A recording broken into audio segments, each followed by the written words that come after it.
Welcome to the final part of the many inconsistencies of Megaman X6. For this video, we'll be discussing all of the bosses and the weapons you get from them. As usual, let's start from a general perspective. There are a total of 15 bosses, 16 if including the high max alternate path fight. The bosses exhibit a bad case of split design disorder. Sometimes you can win fights without paying attention. It's like they're brain dead. It's disgusting. Other times they're stupid hard, not because of the challenge, but because of false difficulty. It's like the developers don't know what direction they want their bosses to go to. This makes it look like they backpedaled on their decisions and try to compensate on whatever. Another problem with boss fights is a lot of them is basically hitting the enemy really hard with a stick. I know this is a Mega Man game and you shouldn't have to think on how to approach an enemy, but a few sensible gimmicks won't be so bad. It's repetitive. Most of the fights devolve to closing in on an enemy, then smacking them hard. Here's the thing, bosses represent the end of a level. It's a sign that you got this far. Their defeat is a show of success. The accomplishment means nothing if a boss is brain dead or unfair. Players will end up feeling glad that's over, or damn it, I have more to go. It doesn't help that the level, the content before the boss, is flawed to begin with. It's simply not fun. You can make bosses that are challenging yet fun to fight against. I'm not talking about multiple attack patterns or fancy maneuvers. I'm talking about the actual fight. The deaths shouldn't feel cheap. Attacks should be well communicated. It should be a fair test of the player's skill. The only good thing I can mention about the bosses is their visual designs. It's unique, but that should be a given. No boss looks the same. They have something to make them stand out from each other, but no matter how cool they look, it won't matter if a fight's bland. Let's start with the intro boss, D1000. Unlike the previous intro bosses, this thing can soak damage. Despite that, it's still a pushover. For starters, there is an obvious weak spot negating the tankiness. For the attacks, they aren't that great. I know this is an intro boss, but that's not an excuse. One attack involves crashing down on X, and the other is a series of energy shots from the weak point. I wouldn't mind if the weak spot wasn't there. That way, D1000 has more chances of using his only 2 attacks. It could have been an actual fight where you have to move around the usual D1000. Instead, it becomes rushing to the weak spot. Up next are the 8. They are the best examples of how not to design bosses. A lot of them could have been great boss fights. They have some variety of attacks. All of them does something when they reach half health. However, you won't be able to experience these since you can kill them really fast. What happened there? The previous boss fights were fun and cool. You had numerous reference materials from your own games, so what the heck happened? What about the bosses as characters? Well, they're all one-dimensional. Basically, they were all created by Gate, died due to accidents, then got resurrected as nightmare investigators. In addition, they're extremely loyal to Gate. That's the story and makes a majority of their personality. Some of them aren't mavericks to begin with. Stuff like these are backward steps in character writing. Originally, I intended to do an in-depth analysis of each boss, but I realized that I'm just repeating the same sentences over and over again. Instead, look at this quick chart I made while I highlight things about the bosses.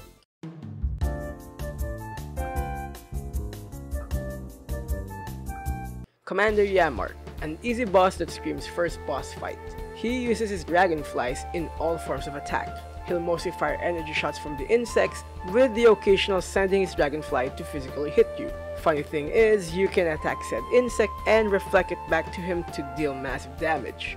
Now I said his first boss fight material, but this is pretty underwhelming. He shoots from one spot and that's it. Rainy Turtleoid, the biggest of the 8 but a pushover. He can only be damaged by destroying the green crystals that regenerate over time. He attacks with missiles from the back or rolling all over the room after retracting to his shell. Now you could do the intended route, or you could do this. For some reason, a hitbox is on that spot allowing free hits. I don't know why this is a thing and I don't care, probably a lack in QA. Shield Sheldon spends most of his time teleporting around the room while using his shell as a means of attack. He either throws the shell or uses it to deal contact damage. At half health, he usually summons 4 guard shells to counter any attacks that hit it. The guard shells don't matter since they shrink on impact, and the energy shots they shoot out are easy to avoid. Really easy despite his defensive capabilities. Ground Scaravage. He virtually does nothing. The most useless and most worthless Maverick in the game. He puts Beetles to shame. He rolls a ball in the screen and maybe chunks it at you. Maybe he'll fire a green shot, but it's pathetic. He's but another puff of dirt on the ground we walk on. Infinity freaking Maginian. The best example of false difficulty. He isn't challenging, he's freaking aggravating. This guy loves to make clones of himself when hit. There's nothing in the sprites to help you figure out which is which, and they take so much damage before being destroyed. The clones also love to spawn bubbles, which also take time to be destroyed. While you're hitting it, they will slowly home in on your position. With the amount of things on the screen, you might not be able to notice the variety of ray arrow attacks he's already using. This feels like overcompensation for the lack of the stage's level design. Blizzard's Wolfbang, a pup pretending to be a wolf. He loves to sit around and fire ice bursts. That's what he does. He only does the cool stuff at half health. He'll either stick to the ceiling to dash and jump all over the room to form icicles, or stick to the ceiling to fire 4 ice bursts in rapid succession. He's up there with Ground Scaravage in the boring department. He's a wolf, but my god, they didn't take advantage of that. Fire Chicken. At the start, Fire Chicken will summon lava at the bottom half of the room. Unlike the lava in the mini boss fights, this is an insta-kill. Where the hell's the consistency in the design? His main attack involves summoning fireballs that splits into smaller ones. By this point, you might have already killed him, rendering the other half of the fight useless and unseenable. That's because he loves leaving himself open to attacks. Almost as bad as Scaravage. Almost. Metal Shark Player, aka MSP. Last of the 8, but not really great. Another pushover boss with an infuriating level. Loves to swim in or on the metal floor. His main attack involves throwing metal angers at you, which are really no big deal. The only cool thing about this boss is his ability to create clones of dead Mavericks from previous games. Sad thing is, you might not be able to see it because he'll probably be dead by the time he decides to do the attack. Now that we're done with the 8, let's talk about the optional bosses. These are bosses you'll fight at the end of an alternate path. You can't refight them upon their defeat except for Dynamo. The optional bosses are Nightmare Zero, High Max, and Dynamo. Shockingly, they fill a gap in this game. Whether their purpose is good or bad is up for debate. Anyways, if you finish all 8 stages first before fighting an optional boss, then you won't be able to fight Nightmare Zero and High Max. This has its own consequences, but what's sure is that the alternate path will always end with a Dynamo fight. It's kind of a trade-off. Do you go off the beaten path to claim what the optional bosses offer, or do you intentionally disregard them? Let's start with the Zero Nightmare.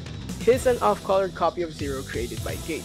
He is crazy and unstable, a reflection of his nature as a copy. As a boss, Nightmare Zero is one of the most fun boss fights in the game, but for a weird reason.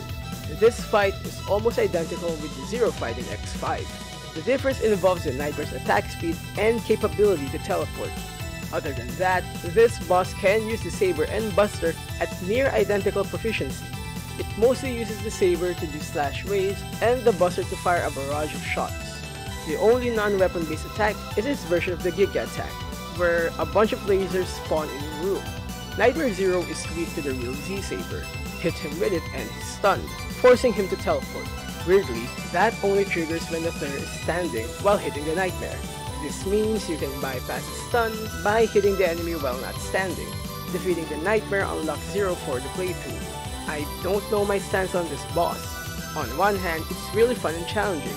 The enemy is always on the offensive, forcing you to react to it. The fight is also fast-paced, adding to the tension. The teleporting feels oddly appropriate for this boss. And on the other hand, it's fun because they're reusing content which was already good. This can be viewed as lazy since the developers can't be bothered to create new and original attacks. Not to mention that perk with the Z-Saber feels like a bug. High Max, the worst designed boss in all of Megaman X. Whatever you do, do not fight him without any special weapons. For some reason, the developers decided to design a boss that you can't damage without a special weapon. This is stupid. Special weapons are there as options. It shouldn't ever be required to win a fight. Enemies should be beatable even with Buster or Saber only. I don't care if it's chip damage, it's not supposed to be easy with that method. It doesn't help that you can access an alternate path without beating a boss. It's an unwinnable fight. To fight him as X, you first stun him with a charged shot, then attack with any special weapon. At Zero, you do the opposite. Stun him with a special move, then follow up with a Saber or Buster. It might not be a big deal, but this is harder than you think. It doesn't help that High Max has a good repertoire of attacks. Attack range from rapid firing of energy shots to quickly moving to the opposite side of the room. I would like to clarify that I don't have any problems with the attacks. If you remove the stupid requirements to damage him, then this fight would have been a solid good challenge. This boss is the best example of how one design choice could ruin an entire encounter. Dynamo, the last optional boss. As I've said in previous videos, his purpose is to be your farming source of Nightmare Souls.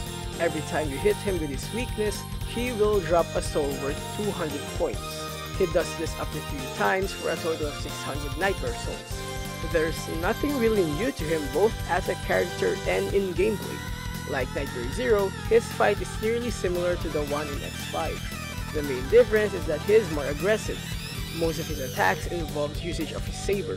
His Giga attack makes a return, still flooding the room with lasers. Similar to Nightmare Zero, this fight is fun because it's using content that's already good. However, I can't help feel the developers shoehorned him in. It's like they reuse him because they were already reusing content from the previous game. With the optional bosses done, let's finally discuss the last set of bosses. If the 8 is an example of making players feel apathy, then these last set of bosses are rage-inducing. They aren't aggravating because of their attacks or defenses. They are difficult because of the scenarios you'll be fighting them in. It's like punishment for having the gall to play this far and entering the boss room. First up, the Nightmare Mother. This thing can be summed up as a devil. It can only be damaged by attacking the eyes that only come out to do attacks. A good half of the fight will be spent avoiding the blocks that move around the room.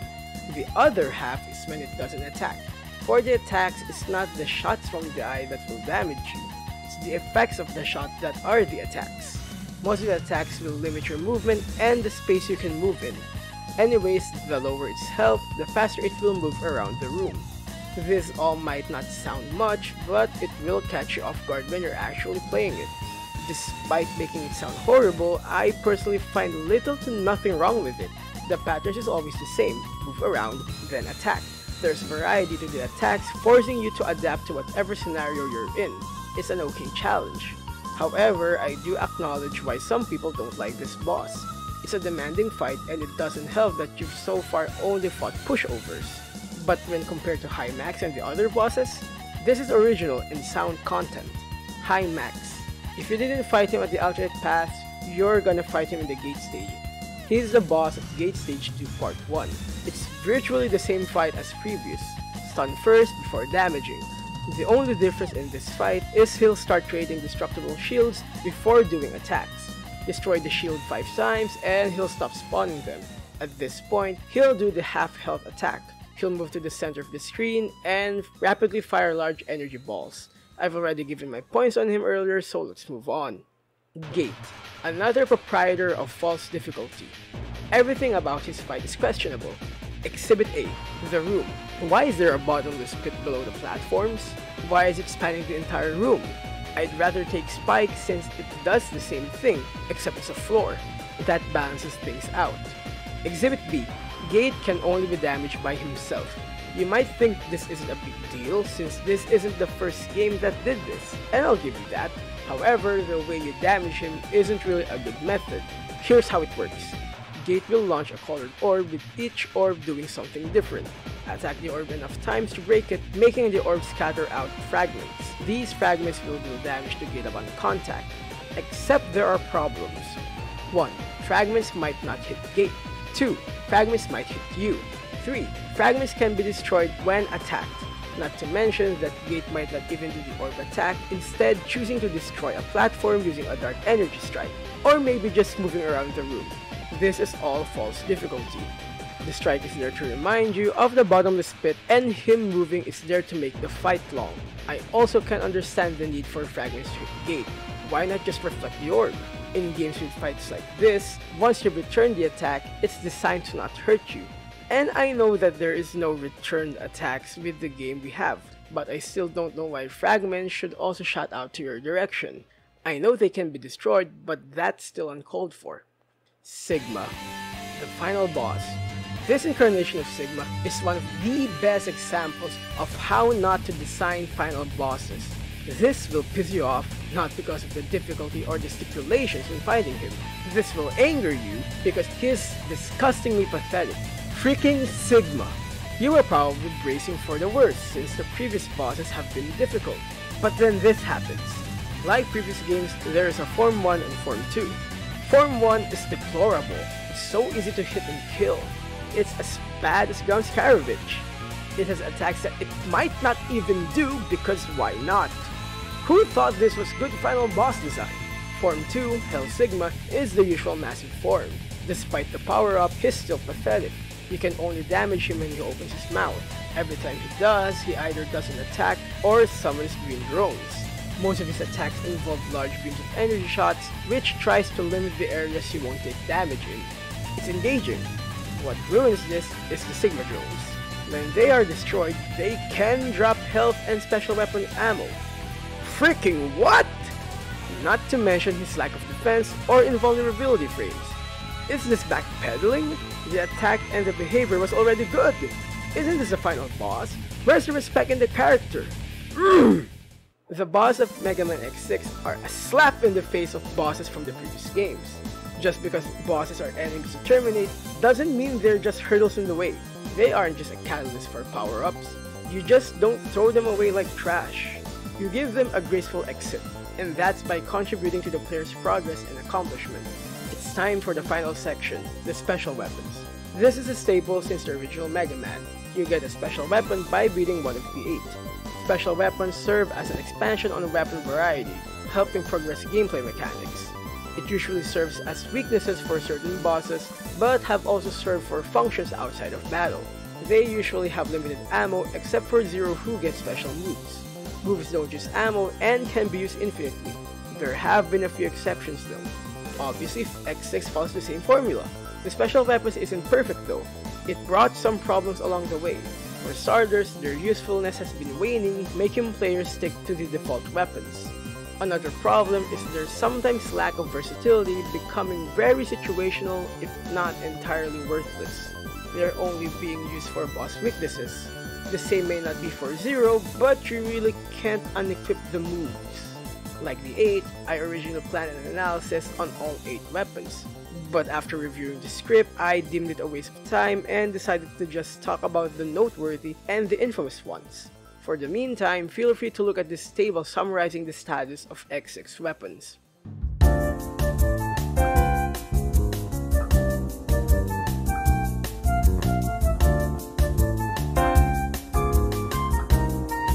The most noteworthy of all the 8 is the Yammer option, which can be used by both X and Zero.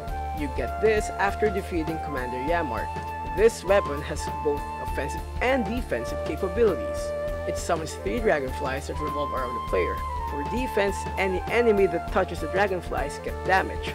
However, the dragonflies will disappear after hitting an enemy enough times. For offense, not only do the dragonflies deal contact damage, but they also fire energy shots if pressing the right buttons. This weapon has so much versatility. It covers both close and long-range enemies. It deals enough damage to not be overpowered or pathetically weak. It has general use and it's not a situational weapon. This is how you design special weapons. Ray Arrow, another good weapon for X. You get this by defeating Infinity Leginian. Though Rekoha, Zero's move, is good, Ray Arrow deserves some praise for its probably unintended behavior. Ray Arrow is an okay weapon thanks to its simplicity. However, where it shines is when it's charged. When charged, X summons 8 Ray Arrows that travels upwards from the bottom of the screen. If used on a boss, it will deal the same amount of damage and the invulnerability period is shorter than using other weapons. It makes it extremely easier to fight the already pathetic Mavericks. To be fair, this might be unintended behavior. If so, this becomes an example of feeding QA. Ice Burst, one of X's many useless weapons and arguably his only infamous weapon. You get this by defeating Blizzard Wolfang. It is an ice block that X fires. The ice block travels slowly, dealing damage to the first enemy it hits. If you're using this as a weapon, you're doing it wrong. Its intended usage is to make platforms for certain sections of the game, like getting the speedster part in North Pole Area's alternate path, or the infamous Wall of Spikes in Gate Stage 1. That's literally it. I've seen some speedrunners use this weapon to bypass the totem poles in Central Museum, further proving this is a weapon you don't use for battle. Despite the unintended use, this is still not a well-designed weapon. Metal Anchor, one of X's lackluster weapons that lacks utility.